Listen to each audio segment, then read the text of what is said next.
এখন যে সত্যি ঘটনাটা শুরু করছি সেটা উত্তরপ্রদেশের আগ্রা শহরের একটা ঘটনা। আগ্রা শহরে মঞ্জু দেবী নামের একজন বিধবা মহিলা, ধনী পরিবারের মহিলা, বিশাল দুতলা বাড়ি। তিনি সেই বাড়িতে থাকেন আর সঙ্গে থাকে তার এক ছেলে এক মেয়ে। বেশ কিছু বছর আগে বিধবা হয়েছিলেন। তখন খুব প্রবলেমের মধ্যে পড়লেও পরবর্তীকালে তার ছেলে একজন সাইট ইঞ্জিনিয়ারের কাজ শুরু করেছিল। তারপরে একটা বড় অঙ্কের স্যালারি পাওয়া শুরু হয়েছিল। তারপর থেকেই তাদের জীবনটা বেশ ভালো হয়ে গেছিল। ভদ্রমহিলা আর তার একটা ছোট মেয়ে আছে, যে এখনো কলেজের ছাত্রী। ভদ্রমহিলা নিজের ছেলের জন্য একটা পাত্রী খুঁজছিলেন। অন্যদিকে তাদের বাড়ি থেকে 1 কিলোমিটার মতো দূরে একটা পেট্রোল পাম্পের ম্যানেজারের বাড়ি। ছোট্ট বাড়ি, মিডল ক্লাস ফ্যামিলি। তাদের 3 মেয়ে, এক ছেলে।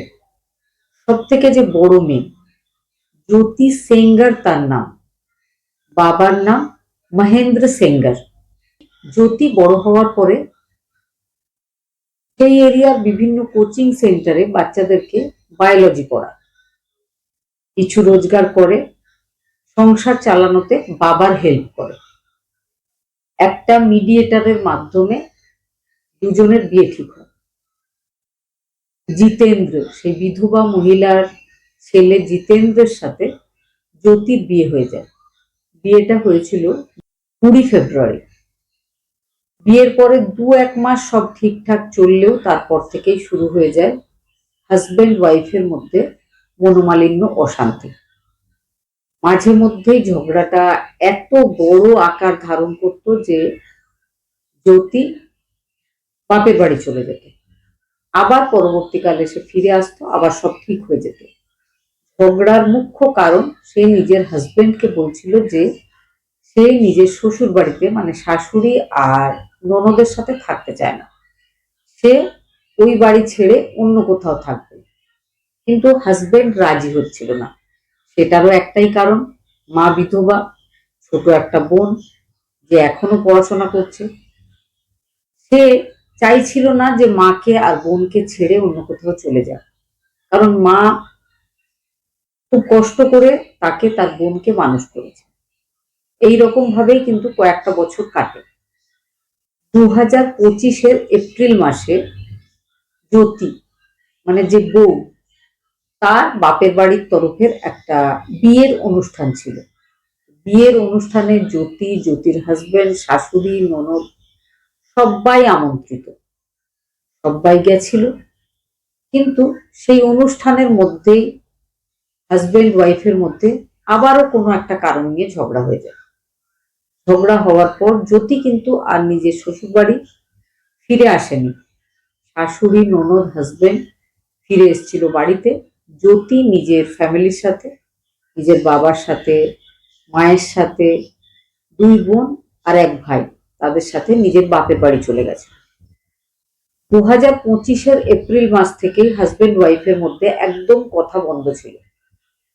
মাঝে মধ্যে হাজবেন্ড তাকে মেসেজ করলেও জ্যোতি সেই মেসেজের কোনো রিপ্লাই করে না। জ্যোতি মনে মনে ভাবছিল যে না, আর থাকা যাবে না জিতেন্দ্রের সাথে। জিতেন্দ্র নিজের মাকে একই কথা বলেছিল যে সম্পর্কটা বোধহয় আর চলবে না, এইভাবেই এখানে শেষ করে ফেলা ভালো, আর এগিয়ে নিয়ে যাওয়ার দরকার নেই।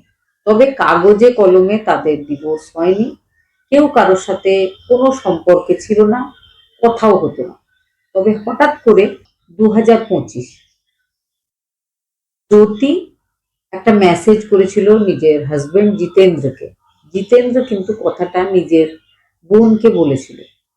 বোনও বলেছিল যে হয়তো তার বৌদির ইচ্ছা হচ্ছে বাড়িতে ফিরতে বা হাজবেন্ডের সাথে আবার সম্পর্কটাকে ঠিক করতে। জিতেন্দ্রের উচিত সেই মেসেজের উত্তর দেওয়া। জিতেন্দ্র উত্তর দিয়েছিল। তারপর থেকেই তাদের দুজনের মধ্যে কথা শুরু হয়। শুধু কথা নয়, দেখা করা, একসাথে ঘোরা, শপিং করতে যাওয়া সবই চলছিল। 4 নভেম্বর থেকে 14 নভেম্বর পর্যন্ত এইভাবেই চলে। দুজনের মধ্যে এমন একটা নতুন সম্পর্ক শুরু হয়েছিল, মনে হচ্ছিল যে সব ঝগড়া বিবাদ শেষ। ছেলে মাকে বোনকে ব্যাপারটা জানিয়েও ছিল। তো মা ছেলেকে বলেছিল যে বিয়ে হয়েছে যখন এত সহজে এই সম্পর্ক ভেঙে ফেলা যায় না। বৌমা যদি বাড়িতে আসতে চায় তাহলে তাকে নিয়ে আসাই ভালো। কোনো অসুবিধা নেই, 2 তলা বাড়ি আমাদের, নিচের তলায় আমরা থাকছি, ওপর তলায় তুমি তোমার স্ত্রীর সাথে আলাদাই থাকো, তাহলে কিন্তু আর কোনো প্রবলেম হবে। জিতেন্দ্র বলেছিল না, আলাদা থাকা সম্ভব নয়। তবে মা বলেছিল এখন এ বিষয়ে কথা বলবো না, পরে কথা হবে, আগে বৌমা কি বলছে বা বৌমা আসছে কিনা সেটা দেখা যাক। তবে জিতেন্দ্র খুব ভালোবাসতো নিজের স্ত্রীকে, নিজের শ্বশুর বাড়ির সব লোকজনকে সম্মান করত। তো সে সেইভাবেই চলছিল। 14 নভেম্বর 2025-এ তার স্ত্রীর জন্মদিন। সকালবেলায় স্ত্রী হাজবেন্ডকে কল করে বলেছিল যে রাত্রেবেলায় আমাদের বাড়ি এসো, রাত্রেবেলায় কেক কাটবো, তারপরে আমি তোমার সাথে আমাদের বাড়ি মানে শ্বশুর বাড়িতে চলে আসবো। খুব খুশি হয়ে জিতেন্দ্র সাজগোজ করে নিজের মাকে বলে, মাও খুশি যে ছেলে মন খারাপ করে বাড়িতে থাকে, খুব ভালো হবে তার স্ত্রী ফিরে আসুক। জিতেন্দ্র 8:30টার সময় শ্বশুর বাড়ি গিয়ে পৌঁছেছিল। তারপরে নিজের স্ত্রীকে সঙ্গে নিয়ে কেক কিনতে গেছিল। কেক, বিভিন্ন রকম খাবার দাবার কিনে বাড়ির ভেতর এসেছিল। কেক কাটা হয়েছিল, খুব আনন্দ করেছিল পুরো ফ্যামিলি। মা অপেক্ষা করছিল ছেলে আর বৌমা কখন ফিরে আসবে। মায়ের ইচ্ছা করছিল একবার কল করে জিজ্ঞেস করব, কিন্তু মেয়ে বলেছিল না, তারা ভালো সময় কাটাচ্ছে, তার মধ্যে বিরক্ত করা উচিত না। দাদা হয়তো আজকে ওদের বাড়িতেই থাকবে, আর যদি আসে তাহলে পরে দেখা যাবে, তুমি ঘুমিয়ে পড়ো। মা মেয়ে দুজনেই ঘুমিয়ে পড়েছিল। ভোর 3:30-এর সময় একটা ফোন কল এসেছিল। মঞ্জু দেবী, জিতেন্দ্রর মায়ের ভাইয়ের কল।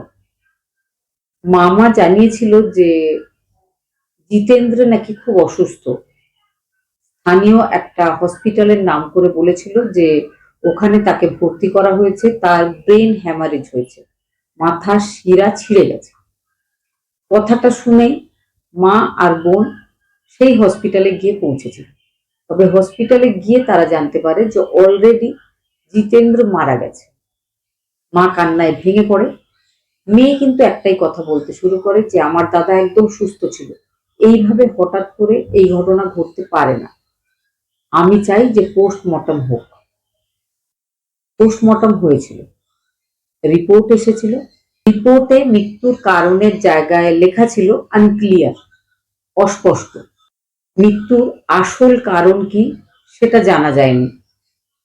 মা আর মেয়ে একই কথাই বলতে থাকে যে তাদের ছেলে একদম সুস্থ ছিল, একদম সুস্থ ভাবেই সে বউয়ের বাড়ির পার্টিতে গেছিল, হঠাৎ করে এমন হবে কেন।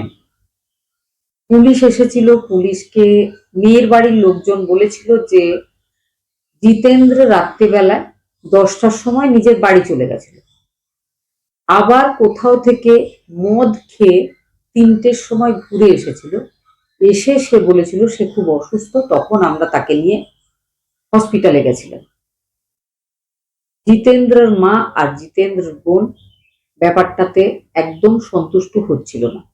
পুলিশকে তারা বারবার রিকোয়েস্ট করলে পুলিশ জিতেন্দ্রর যে শ্বশুরবাড়ি, যেখানে জিতেন্দ্র সেদিন রাত্রিবেলায় গেছিল, সামনেই একটা দোকান, ভগবতী টেক্সটাইল, সেখানে একটা সিসিটিভি ক্যামেরাও ছিল। সেই ক্যামেরার ফুটেজ পুলিশ দেখেছিল। যে ক্যামেরার ফুটেজে পুরোপুরি বাড়ির যে গেট, সেখান থেকে কেউ বেরোলে বা ঢুকলে দেখা যেত। পুলিশও দেখে যে জিতেন্দ্র 8:30টার সময় বেরিয়েছিল, তারপরে স্ত্রীর সাথে কেক কিনতে গেছিল, তারপরে সে ফিরে এসেছিল। তারপর থেকে কিন্তু একবারও আর তাকে বাইরে আসতে, ভেতরে যেতে দেখা যায়নি। সেই বাড়ির কাউকেই বাইরে যেতে ভেতরে আসতে দেখা যায়নি। একদম ভোরবেলায় 3টের সময় জিতেন্দ্রকে সঙ্গে করে তারা নিয়ে গেছিল হসপিটালে, সেই ব্যাপারটা কিন্তু দেখা গেছিল। পুলিশ এবার ওয়েট করছিল বিসরা রিপোর্ট আসা। 2026-এর এপ্রিল মাসে সেই রিপোর্টটা এসেছিল। রিপোর্টে দেখা গেছিল যে জিতেন্দ্রের শরীরে বিষ পাওয়া গেছিল। তখন পুলিশ কনফার্ম হয়ে যায় যে জিতেন্দ্রকে বিষ দিয়ে মারা হয়েছে।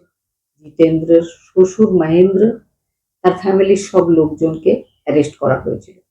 অ্যারেস্ট করার পর যেটা জিজ্ঞাসাবাদে জানা গেছে যে মেয়ের সাথে জামাইয়ের সবসময় ঝামেলা, মনোমালিন্য।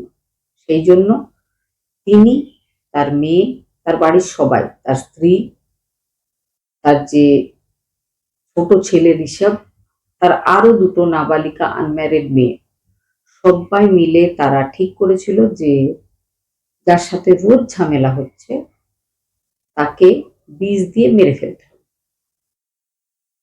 ডিভোর্স নেওয়া যায়, তবে ডিভোর্স নিলে সম্পত্তিটা পাওয়া যাবে না। ভীষণ ধনী বাড়ির ছেলে, প্রচুর স্যালারি তার, তাহলে টাকা পয়সাগুলো নিতে হবে।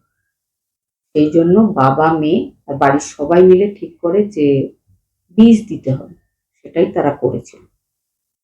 পরবর্তীকালে তারা ধরাও পড়ে যায়। এখনো কিন্তু ইনভেস্টিগেশন চলছে, পরে বোঝা যাবে যে আদৌ কোনো শাস্তি হলো কিনা বা পুরোপুরি প্রমাণ করা গেল কিনা যে বউ শ্বশুর এরাই এই ঘটনা ঘটিয়েছে। পুলিশের আরো একটা অনুমান যে হয়তো জ্যোতির জীবনে অন্য কোনো পুরুষ থাকতে পারে, না হলে হঠাৎ একটা তুচ্ছ কারণে যে মনোমালিন্য হচ্ছে বলে কেউ নিজের হাজবেন্ডকে এইভাবে বিষ দিয়ে মেরে ফেলতে পারে না। একজন শ্বশুর এরকম ঘটনা কিভাবে ঘটিয়ে ফেলেছে সেটাও কিন্তু ভাবার বিষয়। ঘটনাটা শোনার পর আপনাদের কি মনে হয়েছে অবশ্যই কমেন্টে জানাবার চেষ্টা করবেন।